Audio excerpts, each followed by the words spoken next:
Assalomu alaykum. Men bugun bir gap eshitib qoldim. Yoki haq bo'lasan, yoki baxtli bo'lasan. Iqtibos bilmadim. Haqlik kerakmi, baxtli yashash kerakmi? Ham haq, ham baxtli bo'lib yashasa bo'ladimi? Bo'ladi. Qiyinmi? Qiyin. Insat masalan bir vaziyat bo'ldi, bir ish buyurding yoki bir jo'rang'a bir narsa qilding. Shu seni bajara olmadi. Xafa bo'lasan. O'zi xafa bo'lganda bu jo'rang majburmi sen shu ishingni bitirmaga? Biradan senga qarz kerak bo'lib turibdi va vaziyat bo'lib turibdi. Pul tamom. Senga bir vajinga ko'mak kerak bo'lib turibdi, ishingga bir shu kelolmadi. Yana bir boshqa narsa bo'lib turibdi, u qila olmadi. Lekin uni ham o'zining rejalari bo'lishi mumkin-ku deb o'ylab qolasan. Ana shu o'zining rejalari bo'lgani yoki boshqa narsalar bo'lganini bizdan nechik olamiz? Xafa bo'lishni o'zini boshdan tushunib kelsak, xafa bo'lishni uchun xafa bo'lamiz. Bizza o'ylaganimiz deb bo'lmagani uchun xafa bo'lamiz. Biz bir narsani kutamiz, shu kutganimiz bo'lmadi. Masalan, bugun palov yeyecekmiz, lekin uyda sho'rva pishdi. Biz xafa bo'lamiz. Lekin sho'rva bilan ham yashasa bo'ladi. Yashasa bo'ladi. Biz aytmadik-ku, sen kecha palov pishirib qo'y, men boraman deb. Aytib qo'ygan bo'lsak, ana u nima bo'lsa normal bo'ladi. Keyin yana boshqa narsa bo'ladi. Uydan bizlar ham munosabat nechik bo'ladi. Gishda baland narsa aytmading dedi. Sen bizlarga ayt, men aytgaling, keyin sen bizlar baxtli bo'lamiz. Shuningdek, munosabatlar ichida baxtsiz bo'lamiz. Keyin yana mavzudan chiqib ketmali, nima bo'lib turasan? Haqlik nov degan deya ma'no tushirsak, biza kutgan narsalarimizni biz shunga haqmiz deb o'ylaymiz. Lekin uni vaziyatini ko'rish kerak.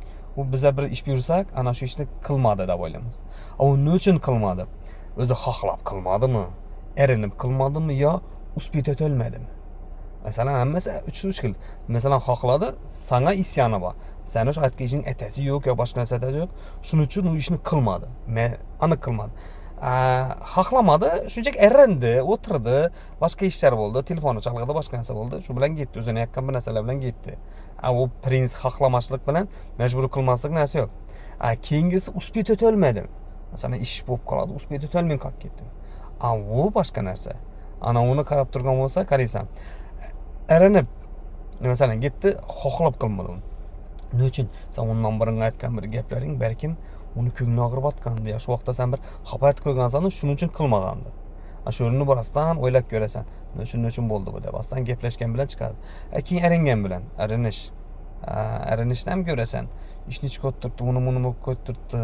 Masalan, boshqa narsa o'tdi yoki ish ko'payib ketib shu ishing qila olmading. Sen xafa bo'lading. Shu ish ko'payib ketib ham shu ishing qila olmay bo'lsa, maksimum ishlarni qisqartirib yoki rejalashtirib, shunga bir yordam berishing kerak bo'lib qoladi. Ana shularni qilishing kerak bo'ladi. Shuni sen kutsang, qarasang, u shu ishni qilmadi deb o'tirmaysan, u tarafdan o'tib ko'rasan, qaraysan, sen nishadasan. Sen tushunasan. Sen tushundingmi? Sen unga qarshi bir narsa qilmaydi bo'lasan, sen uni to'g'ri qabul qilasan, sen u bilan bir baxtli yashashga harakat etasan. Normal yashashga harakat etganingdan keyin nechik bo'ladi? O'zing ham ishing ham normal bo'ladi, yaningdagilar ham sendan rozi bo'ladi, ota-onang ham sendan rozi bo'ladi. Hamma narsa senga normal bo'ladi. Baxtsiz yashayman desang, ko'rasan, aytasan, kelasan, aytgan narsalar qilmadimi, nechik bo'ladi? Sen bir masalan yaxshi gap so'zlamasang, senga yaxshi munosabat etmaydi. Sen so'kasan, boshqa narsa aytasan, shu bilan u keyin sendan xafa bo'ladi. Keyin sen nechik bo'lasan, senda baxtsiz bo'lasan.